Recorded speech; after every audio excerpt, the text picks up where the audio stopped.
কেউ এখন আর Facebook ID খোঁজে না, কেউ আর কক্সবাজার যাওয়ার কথা বলে না, কেউ আর রাত কাটানোর কথা, গল্প আনন্দের কথা বলে না। এ তো অনেক লম্বা না, এই জীবনের মধ্যে চোখে দেখা। সুতরাং জীবন, যৌবন, সৌন্দর্য, অর্থকড়ি, ক্ষমতা স্থায়ী না অস্থায়ী? মুহতারাম মুসল্লিয়ান কিরাম, আমি আল্লাহ পাক রব্বুল আলামিনের পবিত্র কালামের অংশ বিশেষ তেলাওয়াত করলাম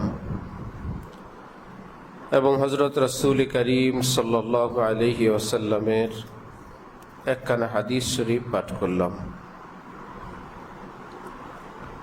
আল্লাহ পাক কুরআন শরীফ এবং হাদিস শরীফের পরিপূর্ণ নূর আমাদের সকলকে দান করেন।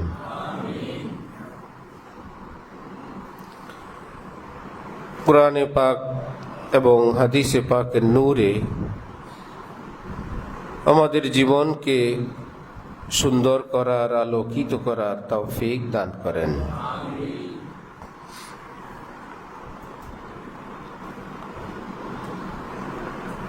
সূরা বাকারার শুরুতে আল্লাহ পাক রব্বুল আলামিন ইরশাদ করেন, আলিফ লাম মিম যালিকাল কিতাব। পৃথিবীতে একমাত্র কিতাব কোরআন, যেই কিতাবের শুরুতে এইরকম কিছু হরফ আছে যেগুলো শব্দ না, যেগুলোর অর্থ পৃথিবীর কেউ জানে না। আলিফ লাম মিম, হা মিম, আইন সিন কফ, কেউ জানে না। মুফাসসিরিনগণ শেষে লেখেন, আল্লাহু আ'লামু বিমুরাদিহি বিযালিক। এই হরফগুলো দ্বারা আল্লাহ পাক কি বুঝাতে চান আল্লাহই ভালো জানেন।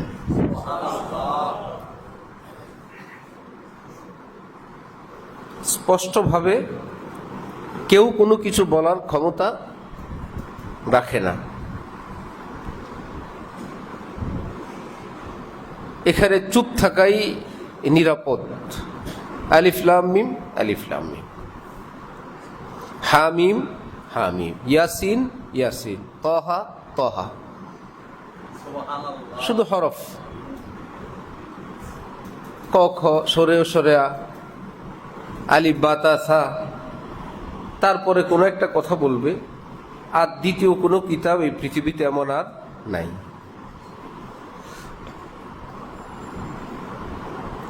যালিকাল কিতাব অর্থ হলো ওই কিতাব। কিতাব আমাদের সামনে হওয়া প্রয়োজন, এই কিতাব। আল্লাহ বলেন ওই কিতাব। কাছের মানুষ এই, দূরের মানুষ ওই। তো কিতাব তো এখানে। আল্লাহ পাক বললেন না, এখানে কিতাব এর কপি আছে। কিতাবের মূল ঠিকানা বাল হুয়া কুরআনুম মাজিদ ফি লাউহিম মাহফুজ। ওই কিতাব যেটা লৌহে মাহফুজে আছে, যার কপি তোমাদের কাছে। এটা তো নকুশ, হুরুফ। এটা তোমাদের এই পৃথিবীর কালিতে লেখা কিতাব। আমার লৌহে মাহফুজে যে কিতাব, এটা তো দুনিয়ার কালিতে লেখা কিতাব না। সেখানে কারো কোনো হাত নেই, না ছাপাখানা আছে, না টাইপ আছে, না কম্পোজ আছে। ওই কিতাব, সেটারই হুবহু কপি আল্লাহ পাক পৃথিবীতে রাখছেন, হাফেজদের সিনায় রাখছেন। এবং এই কিতাব সংরক্ষণের যখন যেভাবে প্রয়োজন আল্লাহ পাক সেভাবেই করলেন। শুরুতে সকলের সিনায়, নবীর যুগে 30 পারা কোরআন বর্তমান যুগে যেভাবে একত্রে আছে এভাবে ছিল না, কিন্তু এই সিরিয়ালে এইভাবে মুখস্থ করার হাফেজে কোরআন ছিল। সাহাবাই কেরামের মধ্যে হুফাজে কেরাম কোরআনের হাফেজ হাজরাতরা ছিলেন। লা রাইবা ফীহ, এই কথাও পৃথিবীর আর কোনো কিতাবে, কোনো গ্রন্থের শুরুতে নাই। লেখক বলবে আমার এই পুস্তকে, আমার এই বইয়ে, কিতাবে কোনো ভুল বিচ্যুতি নাই, সন্দেহ নাই, সন্দেহের কোনো অবকাশও নেই, সব ঠিক। আমার সমস্ত তথ্য, কথা, নীতিমালা সব কিছু সঠিক, এখানে ব্যাঠিক নাই, এটা কোনোদিন ব্যাঠিক প্রমাণিত হবে না। বিজ্ঞানীদের বিজ্ঞান পরিবর্তন হয়, রিসার্চ পরিবর্তন হয়, এর চাইতে বড় আরেকজন আসেন, আরেকটা প্রথমটাকে ভুল প্রমাণিত করেন। রব্বুল আলামিন বলে লা রাইবা ফীহ, কোনোদিনও এটা ভুল হবে না, ভুল প্রমাণিত হবে না, কোনোদিনও এর মধ্যে কোনো ধরনের ত্রুটি বিচ্যুতি কেউ বের করতে পারবে না। এতটা নির্ভুল, এতটা নিখুঁত, লা রাইবা ফীহ। সুতরাং অসংকোচে এ আমল করতে পারো। উত্থান আছে, পতন আছে পৃথিবীর। এত সুন্দর মার্কেট, হঠাৎ মার্কেটটা মার খেয়ে গেছে, হয় না? এত সুন্দর মার্কেটের গায়ক গলা ভেঙে গেছে, এত সুন্দর ওয়াইস অসুস্থ হয়ে গেছেন। সব কিছুর একটা পতন আছে। রব্বুল আলামিন বলেন আমার এই কোরআন এর কোনো পতন নাই। দুনিয়ার লাইনের কোনো গান, কোনো কবিতা একটা মার্কেটে আসছে তো আরেকটা আসছে, একটা আসছে তো আরেকটা আসছে, আগেরটা ভুলে গেছে মানুষ। কিন্তু কোরআনের সৌন্দর্য সুবহানাল্লাহ চিরস্থায়ী। যতই শোনা হয় ততই ভালো লাগে, যত সুরে, যত কারির জবানে, যত লেহজায়, যে যেভাবে পড়ে। এতবার শুনলাম জীবনে ইমামের মুখে আলহামদুলিল্লাহ রাব্বিল আলামিন, কিন্তু তার মজা এখনো শেষ হয়নি। প্রতিবারই নতুন, সবসময় নতুন। আল্লাহু আকবার। হুদাল্লিল মুত্তাকিন, এই কিতাব যারা মুত্তাকি হতে চায় তাদের জন্য দিশারি স্বরূপ, পথের দিশারি, হেদায়েতকারী। আরবি গ্রামার অনুযায়ী এখানে হবে হাদিন, হেদায়েতকারী। এই না বলে রব্বুল আলামিন বললেন হুদান। একজন মানুষ ব্যবসায়ী হয়, মানুষ কি ব্যবসা হয়? এই ব্যক্তি ব্যবসা না, ব্যবসায়ী। আলুওয়ালা, দুধওয়ালা, এই মানুষ কি আলু হয়, দুধ হয় না? ব্যবসাওয়ালা অর্থাৎ ব্যবসায়ী, দুধওয়ালা। ঠিক আছে, কিন্তু রব্বুল আলামিন কোরআন শরীফকে বললেন হুদান, হেদায়েতওয়ালা, এটা বললেন না। বললেন আমার কোরআন হেদায়েতই হেদায়েত। যিনি ব্যবসাওয়ালা তিনি কি ব্যবসা ব্যতীত আর কিছু করেন না জীবনে? ঘরে গেলে তিনি ব্যবসা নাই, তিনি এখন স্বামী, সন্তানের সঙ্গে বাবা, শ্বশুর বাড়িতে জামাই, কোথাও গেলে তিনিই খেলোয়াড়, তিনিই রাজনীতিবিদ। হ্যাঁ, তিনি পাশাপাশি ব্যবসায়ীও। তার মানে তার জীবনে ব্যবসা ব্যতীত আরো অনেক কিছু আছে। একে বলে দুধওয়ালা, যিনি তিনি দুধওয়ালা, আবার দুধবিহীনও কতক্ষণ থাকেন। তো হেদায়েতওয়ালা বললে হয়, হ্যাঁ এই কোরআনে হেদায়েতওয়ালা, হেদায়েত আছে, আরো কত কিছু আছে। রব্বুল আলামিন বলেন না, আমার এই কিতাবে হেদায়েত ছাড়া আর কিছুই নাই, হেদায়েতই হেদায়েত। তোমাদের হেদায়েতওয়ালা না, এটা হেদায়েতই হেদায়েত। এই ব্যতীত আমার কোরআনে কিছুই নাই। আমি যত কিছুই বলি সবটা টার্গেট হেদায়েত। আমি যদি পূর্ববর্তী কোনো কিছুর কথা বলি, আযাব গজবের কথা বলি, পুরস্কারের কথা বলি, নবী রসুলের কথা বলি, মান্যওয়ালাদের কথা বলি, আবু জাহেল আবু লাহাবদের কথা বলি, সবই হেদায়েত। মান্যওয়ালাদের এই পুরস্কার তোমার জন্য হেদায়েত, তুমি এটা করলে তুমিও পুরস্কার পাবে। না মান্যওয়ালাদের এই আযাব তোমার জন্য ধমকি। না মানলে তোমাদেরও এরকম, ইত্যাদি ইত্যাদি। আল্লাহ হাকিমুল উম্মত মুজাদ্দিদ মিল্লাত হযরত আশরাফ আলী থানভী নব্বরাল্লাহু মারকাদাহু বলতেন যে মানুষ তাসাউফ খুঁজে পায় না কোরআন হাদিসে। ভাই কোরআন হাদিসে তাসাউফ কোথায়? হযরত বলেন তাসাউফ ব্যতীত আয়াত কোথায়? আমি সে আয়াতও পাই না। সে আয়াত কোনটা যেটার মধ্যে তাসাউফ নাই, তাজকিয়া নাই, আত্মশুদ্ধির কথা নাই?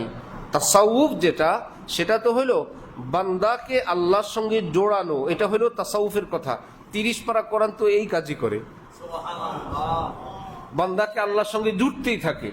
কখনো নামাজের কথা, কখনো হালালের কথা, কখনো রোজার কথা, কখনো জিকিরের কথা, কখনো তেলাওয়াতের কথা। বুজুর্গানি দিন বলেন কখনো আল্লাহ পাক বান্দার দোয়া কবুল করেন, কিন্তু বান্দাকে সেটা বুঝতে দেন না, সেটার কোনো লক্ষণ সিমটম তার সামনে স্পষ্ট করেন না। এই জন্য বান্দার মুনাজাত আল্লাহ পাকের কাছে বড় ভালো লাগছে, বড় পছন্দ হয়েছে মুনাজাত। এখন যদি তাকে বুঝাই দেন কবুল, এই মুনাজাত সে বন্ধ করে দিবে, যা হবার হয়ে গেছে। আল্লাহ পাক চান তার এই অশ্রুসিক্ত নয়ন, গাল বেয়ে বেয়ে চোখের পানি পড়বে, মিসকিনের মতন আল্লাহ পাকের কাছে চাইবে, হাত পেতে বসে থাকবে। আল্লাহ পাক বলেন তার জন্য তো কবুল করছি কবেই, জানতে দেই না, জানতে দিলে তো মুনাজাত ছেড়ে চলে যাবে, আমি একটু দেখি।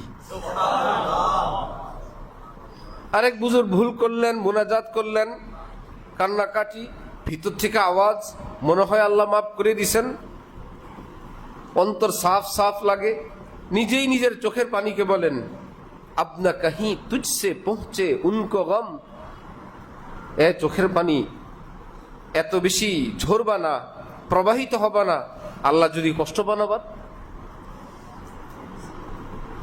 আয় মেরি আশকে নাদামত আব তো থাম, এ অনুতাপ অনুশোচনার জল, চোখের পানি এখন তো থামো। আর বেশি কান্না করলে যদি অসন্তুষ্ট হন যে তোরে মাফ করে দিছে, আর কান্দো কেন? সুবহানাল্লাহ। এটা ভাই স্বর্ণ মাপার পাল্লা লাগবে, আমাদের লাকড়ি মাপার পাল্লা দিয়ে এই গ্রাম টেরাম হিসাব করা যাবে না। লাকড়ি মাপার পাল্লা গ্রামের হিসাব আসে? 5 গ্রাম 10 গ্রাম 100 গ্রাম লাকড়ি বেশি বলে, এখানে এই সমস্ত গ্রাম গ্রামের কথা বলেন না। হ্যাঁ, স্বর্ণ মাপার পাল্লা গেলে গ্রাম না, শুধু আরো বহুত কিছু আছে। এই জন্য দিল 2 রকম, কারো অন্তরাত্মা লাকড়ি মাপার পাল্লার মতো, নিজেই গর্ব করে বলে আমার তো কোনো অসুবিধা হয় না। একটু দিনদার পরহেজগার আলেম ওলামারা যদি পর্দা পশিদার কথা বলে, আরে ভাই পর্দা আপনার মা বোন নাই? হ্যাঁ, আপনাদের মহিলা দেখলে আপনাদের সমস্যা হয়, আমাদের তো কোনো অসুবিধা হয় না, বলে না? গর্ব করে বলে আমার কোনো কি হয় না, অসুবিধা হয় না। বলেন তো ওনার অন্তরের পাল্লার অবস্থা কি? স্বর্ণ মাপার মতো না লাকড়ির? লাকড়ি। বলে কি বলেন 1 গ্রাম 2 গ্রাম 5 গ্রাম, এই সমস্ত আমার পাল্লায় কোনো কিছু খবর হয় না। তার মানে আপনার পাল্লার অবস্থা খুবই করুণ। এটা গর্বের না, এটা লজ্জার। যে ব্যক্তি বলে ভিন নারী দেখলে আমাকে সতর্কভাবে দূরত্ব অবস্থান করতে হয়, যে ব্যক্তি বলে আমার কষ্ট হয়, সে ব্যক্তি ভাবতে পারে আমি কি খারাপ হয়ে গেলাম? হ্যাঁ, ভিন নারী দেখলে আমার কষ্ট করে নজর হেফাজত করতে হয়। মা বোন বলবে ভিন পুরুষ দেখলে আমার ইচ্ছা করে কষ্ট করে নিজেকে রক্ষা করতে হয়। সে ভাবতে পারে আমি তো মনে হয় খারাপ হয়ে গেছি। না, আপনার এই কষ্ট, এটা লক্ষণ হলো আপনাকে আল্লাহ পাক একটা স্বচ্ছ অন্তর দান করলেন। এই জন্যই তো এই কষ্টের অনুভূতি আল্লাহ পাক আপনাকে দিছেন। নতুন বোতলওয়ালা চিৎকার বাৎকার করে না? নতুন শরাব পান করে যারা, ঠিক না? তার মানে শরাবের জগতের সঙ্গে তার কোনো সম্পর্ক ছিল না। পাক সাফ একটা অন্তর, শরাব মুক্ত, এই জন্য সে হাউকাউ করে। এই লোক ট্রেনিং প্রাপ্ত হয়ে গেলে কত দামি দামি বোতল খায়, কোনো ঢেকুরও ছাড়ে না। ঢেকুর না ছাড়ার কি প্রমাণ? উনি কি নতুন বোতল আনা না পুরানলা? সুতরাং যে বোতলে বোতলে যার জীবনে দীর্ঘ সময় কাটছে, এই জন্য আপনার ঢেকুর আসে না। যার গুনাহ করতে করতে করতে যার গুনাই যার জীবন, এই জন্য নারী আর পুরুষ তার কাছে কোনো কিছু পার্থক্য মনে হয় না। আর যে ভিন নারীর থেকে দূরে থাকতে অভ্যস্ত, তার একটু বেপরদা হয়ে গেলেই আস্তাগফিরুল্লাহ আস্তাগফিরুল্লাহ আস্তাগফিরুল্লাহ। ভাই অসতর্কতার কারণে এরকম হয়ে গেল।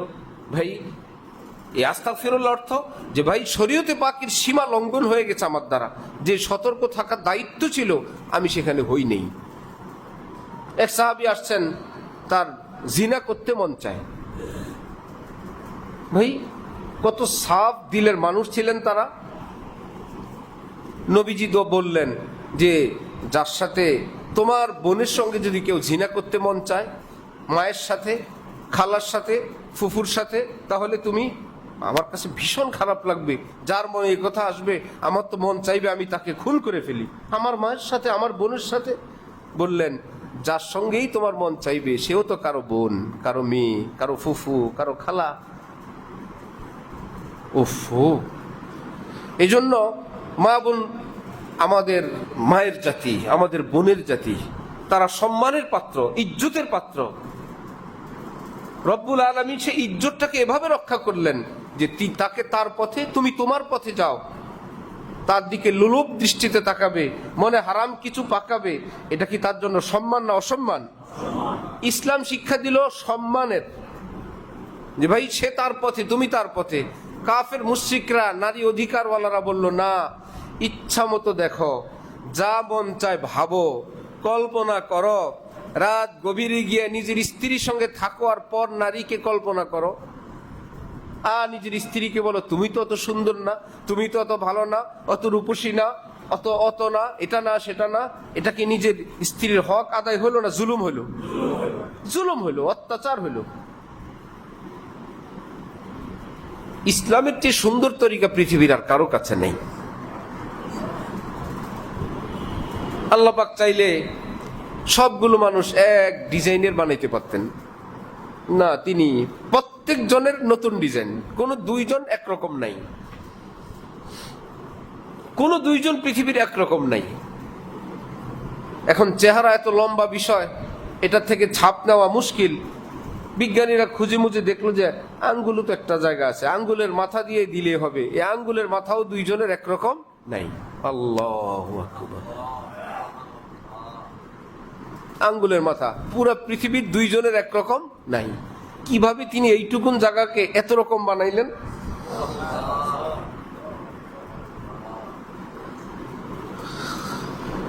কাউকে কালো, কাউকে ফর্সা, কাউকে বেটে, কাউকে লম্বা, কাউকে মিডিয়াম, কাউকে স্বাস্থ্যবান, কাউকে হ্যাংলা পাতলা।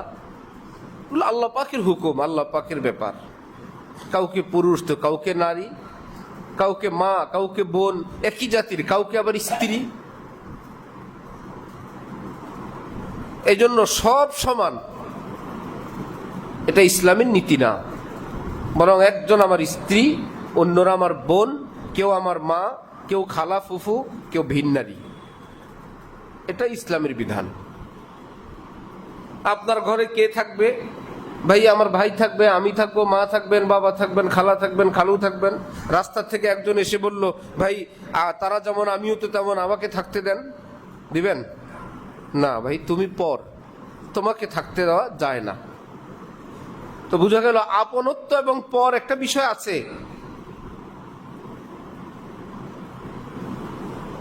একজন মুসলমান, তার এক রুমে ঘুমানো, পাশের রুমে তার খালা ঘুমানো, ঠিক আছে খালা, অথবা ফুফু ঘুমানো, ঠিক আছে ঘুম, ফুফুর ঘুম ফুফু, খালার ঘুম খালা। এই মুসলমান এক রুমে ঘুমানো, আরেক রুমে একজন অপরিচিত ভিন নারী ঘুমানো, একরকম না। যে বলে একরকম সে মিথ্যুক, যে একই রকম, মিথ্যাবাদী মানুষ। ইসলাম বলছে একরকম না, সেখানে তোমার সতর্ক অবস্থান থাকতে হবে, সেখানে ভিন নারী আছে। এবং অনিচ্ছাকৃত মনের মধ্যে কোন হারাম কথা উকি ঝুঁকি দিতে পারে, ইসলাম বলছে ফাআলহামাহা ফুজুরাহা ওয়া তাকওয়াহা, যারা বেশি ভদ্র দাবিদার করেন তারাই জিনা ব্যভিচারে সবচেয়ে এক্সপার্ট প্রমাণিত হয়, অতি ভদ্ররাই। জন্য রাসূল সাল্লাল্লাহু আলাইহি ওয়াসাল্লাম ইরশাদ করেন, সব বাদশার একটা বর্ডার আছে, সীমানা আছে দেশের। যে বেচারা সীমানা দূরে দূরে থাকে সে নিরাপদ থাকে, যে একদম সীমানা দিয়ে চলে কখনো দুশমনের হাতে আক্রমণের শিকার হয়। আমাদের ওস্তাদ শিক্ষকগণ এভাবে পড়াইলেন, গরু ছাগল গ্রাম দেশে আমি আপনি যেখানে ঘাস খাওয়াবো, যে ফসলটা খাওয়াবো, সেটার রশি যদি একদম আমার আপনার জমিনের শেষ মাথা পর্যন্ত হিসাব করে দেই, যে রশি এতটুক, আমার জমিন যতটুক, কিছুক্ষণ পরে দেখা যাবে গরু গলা টানা দিয়ে জিব্বা বের করে আরেকজনের ক্ষেতের কিছু ধান গাছ খেয়ে ফেলছে, খায় না? বললো যে এটার একটাই কারণ, একদম সীমানা পর্যন্ত আসছেন আপনি, সীমানার থেকে দূরে থাকেন,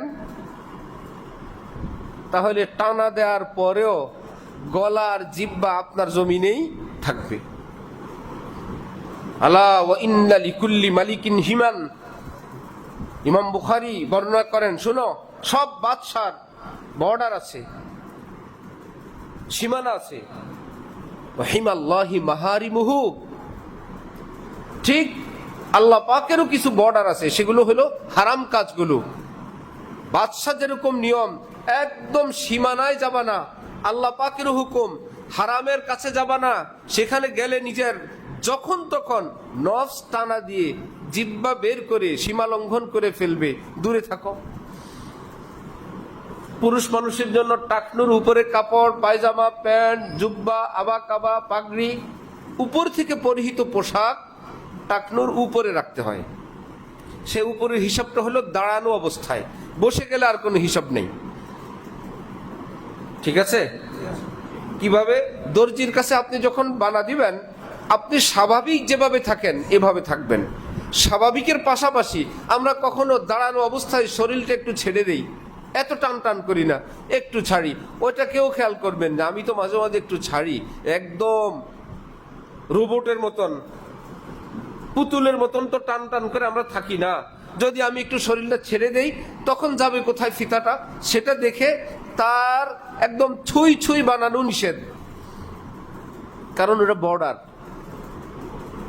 যারা ছুঁই ছুঁই বানায়, দেখা যায় একটু 19-20 হইলেই দাঁড়ানো অবস্থায় ইমাম সাহেব, হুজুর সাহেব, হাজি সাহেব জামার টাকনুর নিচে, ওনাকেই যখন বলা হয় কি ব্যাপার আপনার জামা দেখি তো, টান টান করে দেখলে না টাকনুর নিচে না, ঠিকই আছে। তো কেন এই ঝামেলাটা হলো? একদম বর্ডার পর্যন্ত, সীমানা পর্যন্ত আপনি মাপ দেওয়ার কারণে ইসলামের বিধান সীমানার থেকে একটু উপরে রাখেন। যত ঝামেলাই হোক টান করা লাগবে না, সব সময় দেখবেন টাকনুর উপরেই থাকবে। আল্লাহ পাক কোরআন শরীফে লা তাফআলুজ জিনা বলেন নেই, বললেন লা তাকরাবুজ জিনা। আগুনের কাছে থাকলে, আগুনের সঙ্গে যুক্ত হলে না, কাছে থাকলে কি হয়? শরীর ঠান্ডা হয় না গরম হয়? গরমের মাত্রা যদি আগুন জ্বলতেই থাকে, ধীরে ধীরে ধীরে ধীরে গরমের মাত্রা বাড়তে বাড়তে এমনও হয় আগুনের সঙ্গে টাচ করে নাই, কিন্তু গরমের মাত্রা এত বেশি, ধপ করে পাশের আগুন এসে ধরে যায়। এখন পাশে যে থাকলো সে বলল আমি তো আগুনের সঙ্গে টাচ করি নাই। তখন মুরব্বীরা বলবে দীর্ঘ সময়ে কাছে থাকাটাই বিপদের কারণ, নিরাপদ ছিল দূরত্বে থাকা। এই পৃথিবীর আগুনের চেয়ে আল্লাহর আযাব, গজব, শাস্তির আগুন আরো ভয়ঙ্কর। আল্লাহ পাক বলেন, যার সঙ্গে কথা বললে, যাকে দেখলে, যার সঙ্গে লেনদেন হইলে তোমার যে কোনো ধরনের গুনাহের আশঙ্কা আছে, তার থেকে দূরে থাকো। নিজের উপর নিজে ভরসা করা হারাম, নিজের উপর আস্থা রাখা, ভরসা করা কি? অথচ শুনতেই থাকি আল্লাহ আমার দ্বারা এই কাজ হবে না, কশ্চিন কালেও আমি এটা করি না, কশ্চিন কালেও আমরা করি না। এগুলো সব গুনাহে কবিরার কথা। কোরআন শরীফে রব্বুল আলামিন বলেন, লা তুযাক্কু আনফুসাকুম, কেউ তোমাদের মধ্যে নিজের পবিত্রতা ঘোষণা করবে না। আমি ভালো, আমি পবিত্র, আমি মাসুম, আমি নামাজি, আমার দ্বারা এই গুনাহ কখনো হয় নাই, এটা হবে না, কখনো আমি মিথ্যা কথা বলি না, এই ধরনের কথা আমি যেন কারো মুখে না শুনি।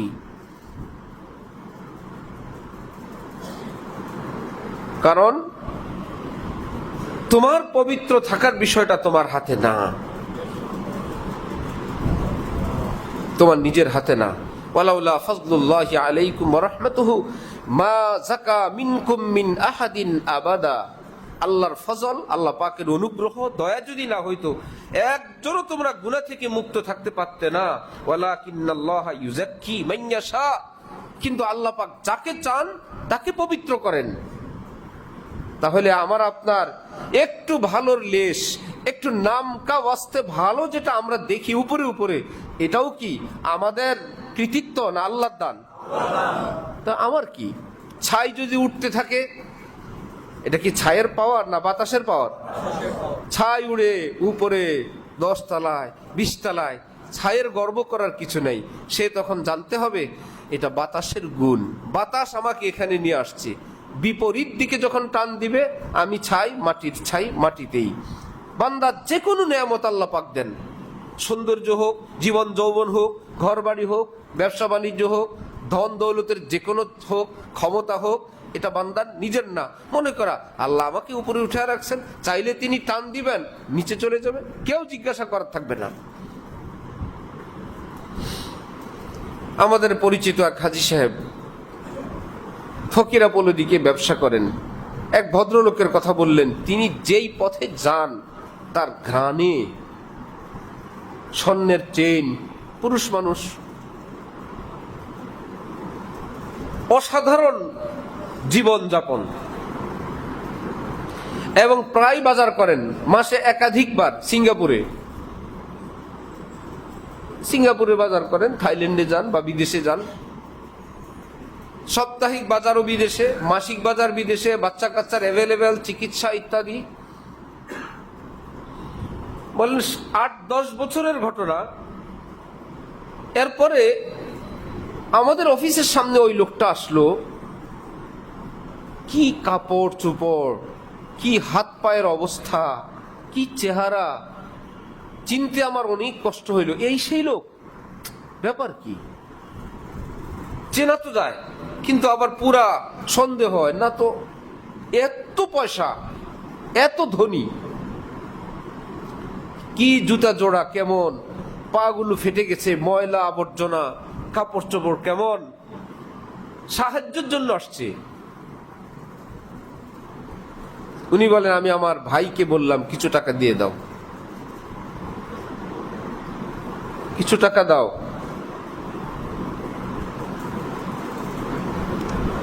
এখন থেকে 25 বছর আগে, 94 হলে কত বছর হয়? 31 বছর আগে, 94 সাল যখন, তখন একটা ফ্যামিলি তার উপযুক্ত ছেলেকে, অবিবাহিত একটা ছেলেকে প্রতিদিন খরচ দেয়, হাত খরচ 5000 টাকা। এখন থেকে 31 বছর আগে আমার পরিচিত 5000 টাকা হাত খরচ, বাড়ি গাড়ি, ব্যবসা, ফ্ল্যাট, ধন দৌলত, যত রকমের স্বেচ্ছাচারিতার জীবন, পয়সার স্তূপ। সেই পরিবারের কিছুদিন আগের গল্প, বেশ 5-7 বছর আগের গল্প। সেই 5000 ওয়ালার মায়ের ওষুধ খাবারের টাকাটা নাই, ন্যূনতম জীবন বাঁচানোর ঔষধ খাবে সেই টাকাটা নাই। তাহলে টাকা পয়সার গরমটা কি স্থায়ী না অস্থায়ী? অস্থায়ী। এটা কোনো গরমের বিষয় না, এটা ভয়ের বিষয়। কুমর ঝুঁককে মিসলে কামানি হুই, কই না হুয়া, কই নানি হুই।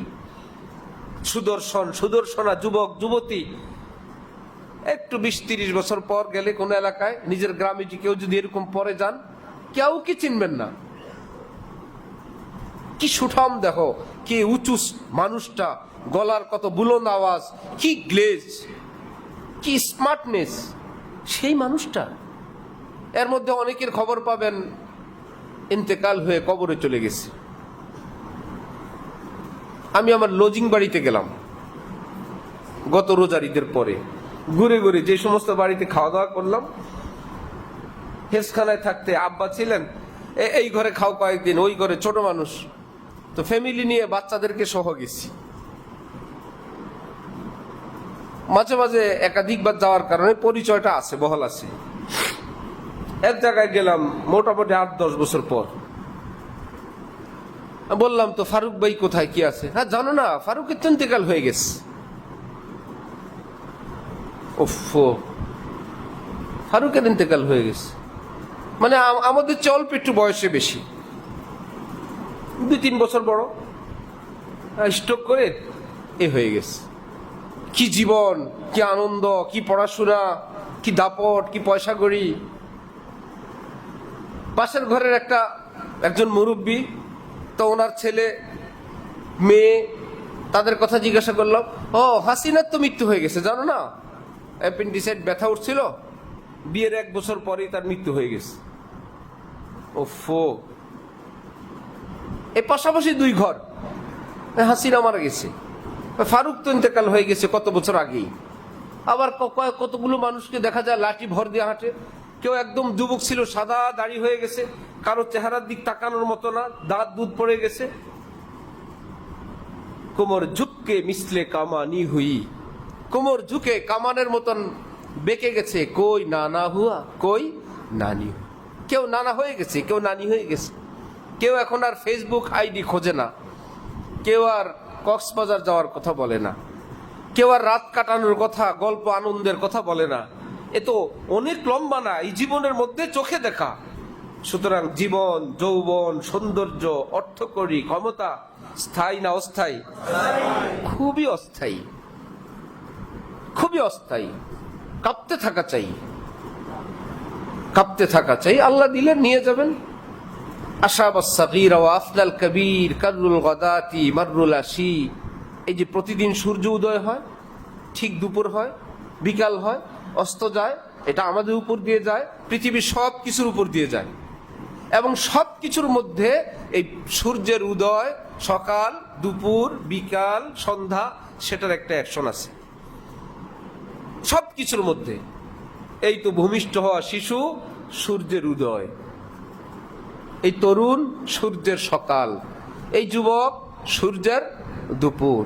এ আস্তে আস্তে বার্ধক্য শুরু, সূর্যের বিকাল। দুনিয়ায় নাই সূর্যের অস্ত। জান্নাতে উদয় নাই, অস্ত নাই, সূর্য এরকম উঠবেও না, ডুববেও না। এই জন্য যে যেভাবে জান্নাতে প্রবেশ করবে চিরকাল ওই রকমই থাকবে। তা আমাদের শরীরের উপর দিয়ে, জীবনের উপর দিয়ে এই যে সূর্য চলে, এটা আমাকে আপনাকে ধাক্কায় ধাক্কায় অস্তের দিকে নিয়ে যায়। যে আমি প্রতিদিন এভাবে যাই, আমার এই অ্যাকশন তোমাদের জীবনে।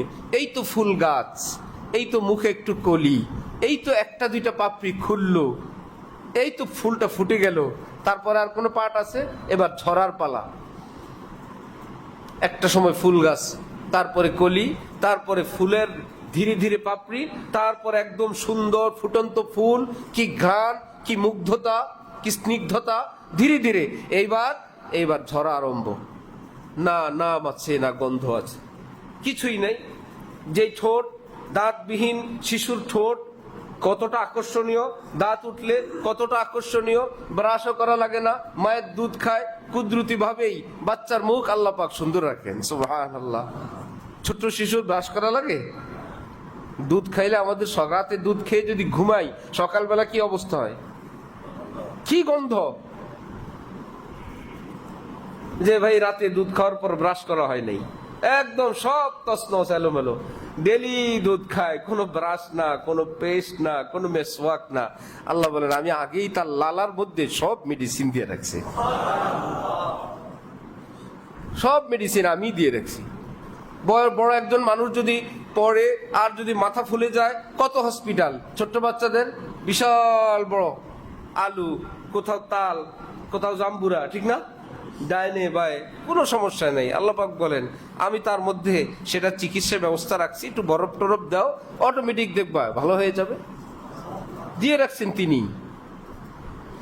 এই দাঁতবিহীন শূন্য মুখ কি সুন্দর, দাঁত উঠে তো কত সুন্দর, দাঁত পড়ে গেলে আবার নতুন ডিজাইন, আবার নতুন দাঁত, এরপরে আর কোনো ডিজাইন নাই। এই দাঁত যদি পড়ে যায় আর উঠবে না। এবার ক্ষয় হয়, এবার পোকায় খায়, এবার রুট ক্যানেল করো, এবার স্কেলিং করো, এবার যা করার করো। এটাকে যতক্ষণ রাখা যায়, এটা যাবে আর আসবে না। সামান্য চিকিৎসা করাবে, 2টা না 4টা দাঁতের, ডাক্তার সাহেব বলে দিল 4 লাখ টাকা লাগবে। নতুন দাঁত ডাক্তার সাহেব সৃষ্টি করে লাগাই দিবেন না চিকিৎসা করবেন? চিকিৎসা করবেন। এমন না যে 4টা দাঁতের দাম 4 লাখ, তাহলে তো বহু লোক রেডি। বুড়া মানুষ পয়সাওয়ালা বললো 1 লাখ করে একটা, কোনো সমস্যা নাই, 10টা করে 20টা লাগাই দেন, 20 লাখ। 16 করে 32, না 32 কোটি টাকা দিয়েও দাঁত পাওয়া যাবে না। যেই দাঁত গোশতের উপরে আল্লাহ পাক দেন, মাড়িটা গোশত না, কত ডিজাইন, কোন দাঁত এইরকম চোক্কা, কোন দাঁত একটু অন্যরকম, কোন দাঁতের 4 মাথা। ধারালো জিনিস কাটবেন না বোতা জিনিস কাটবেন, কলা খাবেন না হাড্ডি খাবেন না ভাত খাবেন। সুবহানাল্লাহ। কলা কেউ মাড়ির দাঁত নিয়ে খাইছিলেন জীবনে? কলা দেখলে, তার নম্রতা দেখলেই বিবেক বুদ্ধি দেয়, এটা জিব্বা বা সামনের দাঁতের সেবা, এইটুকুন যথেষ্ট। হাড্ডিকে গোশতকে কামড় দেওয়ার পর অনুভব হয়ে যায় এটা এখানে না, হালকা একটু সাইডে নিতে হবে। সুবহানাল্লাহ। সেখানে যদি কাজ না হয় আর একটু পিছনে পাঠানো লাগবে। সব আছে, সব দিয়ে দিলেন। এই দাঁতের দাম এই পৃথিবীর কেউ পরিশোধ করতে পারবে না, কেউ পরিশোধ করতে পারবে না। এই জন্য নাজ নেয়ামত জীবন যৌবন সবই আল্লাহর দান। আল্লাহ পাক আমাদেরকে আল্লাহর নিয়ামতের অনুভূতি এবং শুকরিয়া আদায় তৌফিক দান করেন। আল্লাহ শুকরিয়াটা উনকা হোকে রহো, जब नहीं हो किसी का तो क्यों हो किसी का, उन्हीं का হুয়া যা রাহা হো। আমি আর কারো না, আমার একটা দাঁত কেউ দিতে পারে না, একটা পশম দিতে পারে না, 1 ফোঁটা রক্ত দিতে পারে না, আমার একটা গুনাহ মাফ করতে পারে না, 1 সেকেন্ডের হায়াত দিতে পারে না। সবই পারেন আমার আল্লাহ। যিনি পারেন আমি শুধুই তার, যারা পারেন আমি কারো না। উনহি কা হুয়া যা রাহা হো। আল্লাহ যালিকাল কিতাবু লা রাইবা ফীহ হুদাল লিল মুত্তাকিন। আল্লাহ পাক বলেন যারা মুত্তাকি হতে চায়, আমার কোরআনের মধ্যে আমি সব নীতিমালা, দিক নির্দেশনা, বিধিনিষেধ, আইন কানুন, সংবিধান আমার এই কোরআনের মধ্যে আছে। কিভাবে আমাকে ভালোবাসতে হয়, আমাকে সেজদা করলে আমি কত খুশি হই, সব লিখে দিছি। সেজদা না করলে আমি কত অসন্তুষ্ট হই। আমি জান্নাত সৃষ্টি করে রাখছি, কাদের জন্য? জাহান্নাম সৃষ্টি করে রাখলাম, কাদের জন্য? সব ডিটেলস লেখা আছে। আল্লাহ এইবার আল্লাহ পাক বলেন মুত্তাকিদের জন্য জান্নাত। জানো মুত্তাকি কারা? যাদের জন্য জান্নাত, আল্লাযীনা ইউমিনুনা বিল গায়ব, যারা গায়েবের উপর ঈমান আনে। আল্লাহকে কি দেখা যায়? দেখে ঈমান না দেখে? এইবার বলে আল্লাহকে না দেখে, রসুলের যুগের যারা রসুলকে দেখছে তো তারা দেখে, আর এখন কি রসুলকে দেখে না দেখে? ফেরেশতারা সব যুগে না দেখে, জান্নাত না দেখে, জাহান্নাম না দেখে, কবরের হালত না দেখে। আল্লাহু আকবার। সবকিছু ইউমিনুনা বিল গায়ব। এক ওয়া ইউকিমুনাস সালাহ, এবং তারা নামাজ কায়েম করে। আমরা তো নামাজ পড়ি, আল্লাহ পাক বলেন যারা নামাজ কায়েম করে। কায়েম করার জন্য সহি শুদ্ধ ওযু লাগে, সহি শুদ্ধ কেরাত লাগে, নামাজের আহকাম আরকান লাগে, ফরজ ওয়াজিব সুন্নত লাগে, নামাজ কায়েমের জন্য জামাতে পড়া লাগে। সর্বোচ্চ মাত্রায় নামাজ আদায় করাকে নামাজ কায়েম করা বলে। নামাজ কায়েম করা, আমরা যে বলি নামাজ পড়ি এতে কোনো ক্ষতি নেই। কায়েম করা আরবি শব্দ, আমরা আমাদের বাংলা সেটাকে আমরা নামাজ আদায় করা, নামাজ পড়া ইত্যাদি ইত্যাদি। আবার কিছু ভাইয়েরা আবার নামাজ নিয়ে খুব পেরেশানিতে, সালাত কায়েম করতে হবে, সালাত বলেন, কিন্তু নামাজকে ভুল বলবেন না। কারণ নামাজ আমাদের উপমহাদেশের শব্দ, সালাত কোরআন হাদিসের শব্দ। কোরআন হাদিস আরবিতে। আমরা ইসলামের মাসালাগুলো এতক্ষণ ওয়াজ কি আরবিতে হয়েছে? কোন ভাষায়? বাংলায়। একই ওয়াজ পাকিস্তানে কোন ভাষায় হবে? ইন্ডিয়া হিন্দিতে, আমেরিকা কেন? কোরআন হাদিসের ভাষা ওটা তো মূল। যেই ভাষী মানুষ যেই ভাষায়, সে সেই ভাষায় কথাটা বলবে। আলহামদুলিল্লাহ রব্বিল আলামিন, সমস্ত প্রশংসা আল্লাহর জন্য, যিনি সমগ্র জগতের প্রতিপালক। আল্লাহ পাক কি বাংলায় বলছিলেন? আল্লাহ বলছেন কেমনে? আলহামদুলিল্লাহ রব্বিল আলামিন। সেটারই অনুবাদ এই। ঠিক আল্লাহ পাক কোরআন হাদিসে বলছেন সালাত, সেটার অনুবাদ কি? নামাজ। সালাত বলতে যা, নামাজ বলতে কি আরেকটা জিনিস না? এটাই। বেশি পণ্ডিত করবেন আর যদি বলবেন না কোরআন হাদিসে যেমনি বলছে আমরা এমনিই বলবো, তাহলে আলহামদুলিল্লাহ রব্বিল আলামিন অনুবাদ করেন, অনুবাদ হবে আলহামদুলিল্লাহ রব্বিল আলামিন। আর রহমানির রহিম অর্থ কি? আর রহমানি, কারণ কোরআনের বাইরে তো যাওয়া যাবে না। মালিক ইয়াউমিদ্দিন, মালিক ইয়াউমিদ্দিন, এরকম বোকার মতো কথা কেন বলেন? সালাত বললে মহা কোনো কিছু হয়ে যাবে নামাজের বাইরে, সেটা কিছু না। তো ঠিক আছে, সালাত সওম অর্থ রোজা, এই দুইটা মোটামুটি জনগণ জানে, ইসলামিক কালচারের মানুষেরা। কুরবানির ইসলামী শব্দ হলো উযহিয়া। কি কোরবানি আসলে জনগণকে বুঝায়েন, ভাই নামাজ বলা ঠিক না, সালাত বলতে হয়, এটা তো মোটামুটি বলেন। রোজা বলা ঠিক না, সিয়াম বা সওম বলতে হয়, মোটামুটি বেটাকে মুখস্থ করে এলেন। ওই বেটাকেই কোরবানি দিতে বলবেন। কোরবানি কোরবানি কোরআন হাদিসের কোথাও নাই এই শব্দ, আছে উযহিয়া। জনগণ বলবে কারি সাহেব আপনারটা নিয়ে আপনিই থাকেন, বাপ দাদা কোরবানি করছে আমরা কোরবানি করি, আপনার উধিয়া মুধিয়া জানতো। এমন এমন মাঠে নামবেন কেন খামাখা? অপ্রয়োজনীয় কোন অপ্রয়োজনীয় কষ্ট। হ্যাঁ, মানুষকে মানুষ বানান, মানুষকে দিন শিখান, মানুষকে গুনাহ থেকে মুক্ত করার চেষ্টা করেন। একটা শব্দ যেটা দোনোটাই শুদ্ধ, একটা এই জগতে চালু আছে, শুদ্ধ একটা চালু আছে, তো শুদ্ধ বাদ দিয়ে আরেকটা শুদ্ধ আনলেন, লাভ কি হইলো? যদি হয়তো অশুদ্ধ বাদ দিয়ে শুদ্ধ আনলাম, একটা গলত কিছু বাদ দিয়ে সহিটা আনলাম, একটা কাজ হইতো যে ভাই এটা তো ঠিক না, একটা ব্যাঠিক জিনিস বাদ দিয়ে ঠিকটা আনলাম, যেটা ছিল ওটাও ঠিক, এত কষ্ট করে দূর করে যেটা আনলেন সেটাও ঠিক। এই কষ্টটা যদি অন্য জায়গায় হইতো কাজ হইতো না? নাম্বার 2, সব মানুষের টেনশন হবে, আরে আমারে না সালাত শিখাইলেন, আমার আব্বা যে নামাজ পড়ে কবরে গেছে, আব্বা তো সালাত মালাত পড়ে নেই, আমার দাদা তো শুনেই নাই, আর দাদার কি হবে? খামাখে পেরেশানি সৃষ্টি করার কি প্রয়োজন? আল্লাহ যারা এই সমস্ত করেন তাদেরকে দ্বীনের সহি বুঝ দান করেন। এলেমের কমি, শাহ ওলিউল্লাহ দেহলভির থেকে এলেম বেশি নাকি হযরত কেবলা আপনার? উনি তো কিতাব লিখছেন নামাজ নামাজ, রোজা রোজা। শাহ ওলিউল্লাহ দেহলভি, হাকিমুল উম্মত থানভী কিতাব লিখছেন নামাজ নামাজ নামাজ। শামসুল হক ফরিদপুরি লিখে গেছেন নামাজ নামাজ নামাজ। বেহেশতি জাওয়ারে নামাজ নামাজ। হাকিমুল উম্মত থানভী নামাজ নামাজ। ইমামে রব্বানি গঙ্গুহি নামাজ নামাজ। আল্লামা আনোয়ার শাহ কাশ্মীরি নামাজ নামাজ। আপনার এলেম কি আরো বেশি? এগুলো কাঁচা হওয়ার লক্ষণ। কৃষক এক জায়গায় তারা বসা, এক বেচারা ফার্সি শিখছে, ফার্সি সাহিত্যিক, গ্রামের কৃষকদের সামনে গিয়ে বলে ইমসাল বরকশতেগারে সুমা তাকাতুরি আমতারে বারা, সুদ কিনা সুদ। অর্থ হলো এই বছর কৃষক ভাইয়েরা ক্ষেত খামারে মেঘ বাদল বৃষ্টি কেমন হইল। এরা হলো গ্রামের মানুষ, এরা ফার্সি বুঝে। ইমসাল বরকশতেগারে সুমা তাকাতুরি আমতারে বারা, সুদ কিনা সুদ। এখন একজন আরেকজনের মুখের দিক তাকায় যে মুরব্বী কোরআন শরীফ তেলাওয়াত করতেছে, কোরআন শরীফ তেলাওয়াত করতেছে, বড় মুশকিল। আরেকজন বলল আউযুবিল্লাহ বিসমিল্লাহ তো বললো না, চলো हम यहाँ से चले, बड़े मियाँ कुरान तेलावत कर रहे हैं, চলো ভাই মুরব্বী তেলাওয়াত করতেছে আমরা যাই। উনি কি তেলাওয়াত করছিল না? কথা জিজ্ঞাসা করছিল। যাকে জিজ্ঞেস করলেন সে যদি নাই বুঝে কথা বলে লাভ কি? এত ইংরেজি শিখছে, মরার আগে ওয়াটার ওয়াটার করে মারা গেছে, এলাকার কেউ জানে না ওয়াটার কি।